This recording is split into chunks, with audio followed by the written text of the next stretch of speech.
കേൾക്കാൻ ഒരാളെ കിട്ടുക എന്നത് ഒരു മനുഷ്യന് കിട്ടുന്ന ഏറ്റവും വലിയ മാനസിക പിന്തുണയാണല്ലേ.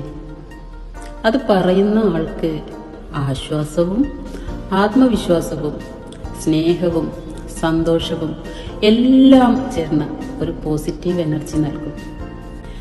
നല്ലൊരു കേൾവിക്കാരിയാവുക എന്നത് ഒരു മനുഷ്യന് നൽകാവുന്ന ഏറ്റവും നല്ല പുണ്യമാണ് എന്ന് കരുതി വെറുതെ ഒരു മനുഷ്യനെ കേട്ടതുകൊണ്ട് കാര്യമുണ്ടോ? ഇല്ല. അവരുടെ ഉള്ളിൽ ഒരു സന്തോഷമൊക്കെ വരണമെങ്കിൽ അവരാഗ്രഹിക്കുന്ന തരത്തിലുള്ള മറുപടി കൂടി നമ്മളിൽ നിന്ന് അവർക്ക് കിട്ടണം. അല്ലാതെ വെറുതെ അവർ പറയുന്നത് നമ്മളിങ്ങനെ ഇരുന്ന് കേട്ടതുകൊണ്ട് ഒരു കാര്യവുമില്ല. കേൾവി എന്നത് ഒന്നാമത്തെ പടിയാണെങ്കിൽ അതിനോടെങ്ങനെ പ്രതികരിക്കുന്നു എന്നത് അതേപോലെ തന്നെ പ്രാധാന്യമുള്ള രണ്ടാമത്തെ പടിയാണ്.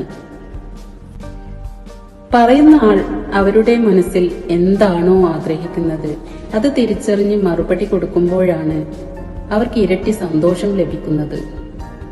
ഉദാഹരണത്തിന്, അവർ ഒരു സങ്കടം പറയുമ്പോൾ നമ്മൾ വലിയ ഉപദേശങ്ങൾ കൊടുക്കുന്നതിനേക്കാൾ നിന്റെ വിഷമം എനിക്ക് മനസ്സിലാകുന്നുണ്ടെന്നും ഞാൻ നിന്റെ കൂടെയുണ്ടെന്നും പറഞ്ഞ് ചേർത്ത് പിടിക്കുന്ന വാക്കുകളാണ് അവർ ആഗ്രഹിക്കുന്നത്. നമ്മൾ വെറുതെ കേൾക്കുകയല്ല, അവരുടെ വികാരങ്ങളിൽ പങ്കുചേരുന്നുണ്ട് എന്ന് നമ്മളും കൂടെ സംസാരിക്കുമ്പോഴാണ് അവർക്ക് ബോധ്യമാവുകയുള്ളൂ. അവർ ഒരു കാര്യം പറയുമ്പോൾ അതിനിടയിൽ എന്നിട്ട് എന്തുണ്ടായി, അപ്പോൾ നിനക്ക് എന്തു തോന്നി എന്നിങ്ങനെ തിരിച്ചു ചോദിക്കുന്നത് നമ്മൾ അതിൽ പൂർണ്ണമായും മുഴുകിയിരിക്കുന്നു എന്നതിന്റെ തെളിവാണ്.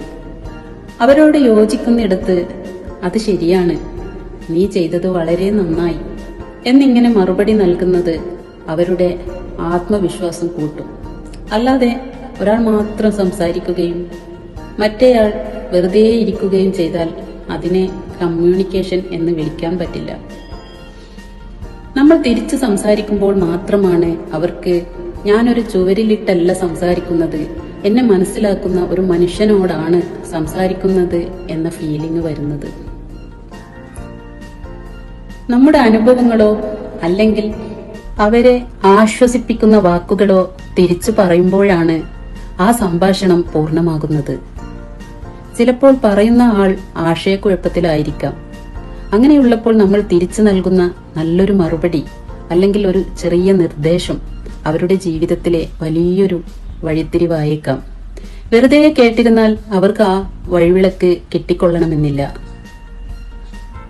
ചുരുക്കത്തിൽ പറഞ്ഞാൽ, കേൾക്കുക എന്നത് ഒരു വിത്താണെങ്കിൽ നമ്മൾ തിരിച്ചു നൽകുന്ന സ്നേഹത്തോടെയുള്ള മറുപടികളും തലയാട്ടലുകളും കൂടെയുള്ള സംസാരവുമാണ് അതിനെ മനോഹരമായ ഒരു പൂന്തോട്ടമാക്കുന്നത്.